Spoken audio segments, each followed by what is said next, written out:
So guys, the next one is dual aspect concept. Dual aspect concept means कि कोई भी transaction अगर होगा तो उसका इफ़ेक्ट हमेशा दोनों या दो अकाउंट्स पर ज़रूर होने वाला होता है। कोई भी transaction single entry, single affected या सिंगल साइड इफेक्टर नहीं होता।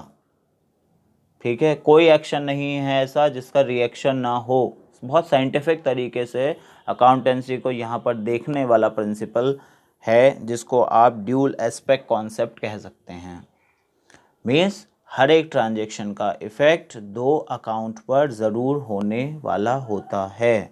आप कुछ भी करेंगे तो उससे दोनों अकाउंट इफ़ेक्टिव होंगे। इंडिया में जो अकाउंटेंसी पहले होती थी, जब तक ये जो ब्रिटिशर्स या जो बाकी और जो लोग आए हैं, कूड़ा यहाँ पर आके इकट्ठा हुआ था इंडिया में, है ना, तो उनसे पहले जो अकाउंटेंसी होती थी वो बिल्कुल स्ट्रेट फॉरवर्ड थी, क्योंकि आदमी बहुत समझदार था, बहुत अच्छी मैथ थी उसकी और उसको चीज़ें याद भी रहती थी, तो इसलिए वो सिंगल एंट्री लिखता था। इफ़ेक्ट मुझ पे क्या हुआ बस वो लिखता था, सामने वाले पे क्या हुआ डजंट मैटर, राइट। और ये एक क्लियर था, जैसे कि परचेस किया तो अगर वो सिर्फ परचेस लिखिए, परचेस किया, अगर कैश में किया है तो परचेस किया, उधार में गया है तो परचेस किया, इस दूसरे पर्सन से एक सिंगल एंट्री लिख दी हमने। इस तरह से एंट्रीज होती थी, राइट। अब जब से ये फॉर्मेट तैयार हुए, जब लोगों को इसको समझने में दिक्कत आई विदेशियों को, तो उन्होंने डबल एस्पेक्ट लिया कि दोनों तरह से लिखो, हमें याद नहीं रहता कि दूसरे वाला मतलब कि क्या हुआ, तो उन्होंने ये लिखा कि purchase debit to cash account, purchase हुआ कैश में। अब जब परचेस हुआ है तो कैश में ही हुआ होगा, नहीं हुआ होगा तो किसी पर्सन से हुआ होगा, उसका नाम लिख दो, है ना। जब purchase debit to that person, उसका नाम आ जाता है जब आप क्रेडिट की एंट्री पास करते हो।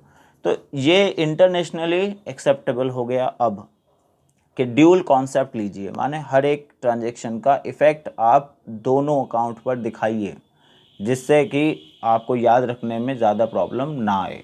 थोड़ा अब संकुचित हो गया है ना मस्तिष्क, हम बंध गए हैं, अब उतनी अकल नहीं रही हम में, तो हम वो चीज़ें लिख कर रखते हैं हर चीज़ को, ठीक।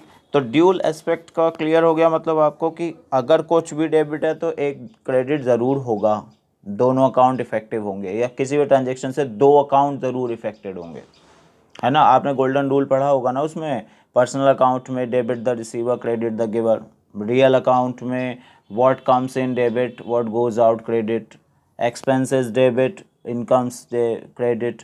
तो हर एक का एस्पेक्ट पे क्या हो रहा है, ड्यूल इफेक्ट हो रहा है। तो यही कॉन्सेप्ट जो है वो अकाउंटिंग प्रिंसिपल्स में एडजस्ट करा लिया गया कि हर एक ट्रांजेक्शन का इफ़ेक्ट डबल होगा।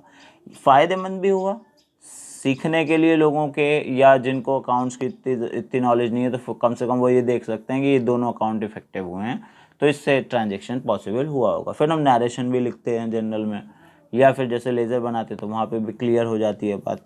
तो ये जो कॉन्सेप्ट लिया गया अकाउंटेंसी को बहुत ईजी बना दिया गया यहाँ पर। अच्छा है, बुरा नहीं है, मैं ऐसा नहीं कह रहा कि इसमें कुछ खराबी हो गई है, लेकिन काफ़ी एक्सेप्टेबल है, इजी है, इसलिए इंटरनेशनल लेवल पे ड्यूल कॉन्सेप्ट में काम किया जाता है, किया जाने लगा था तब से, और आज तक वही चल रहा है। तो मीन्स लायबिलिटी और एसेट्स का जो वैल्यूएशन है वो इक्विवेलेंट रखने की कोशिश को ही आप ड्यूल एस्पेक्ट कॉन्सेप्ट कह सकते हैं। Is it okay? Thank you.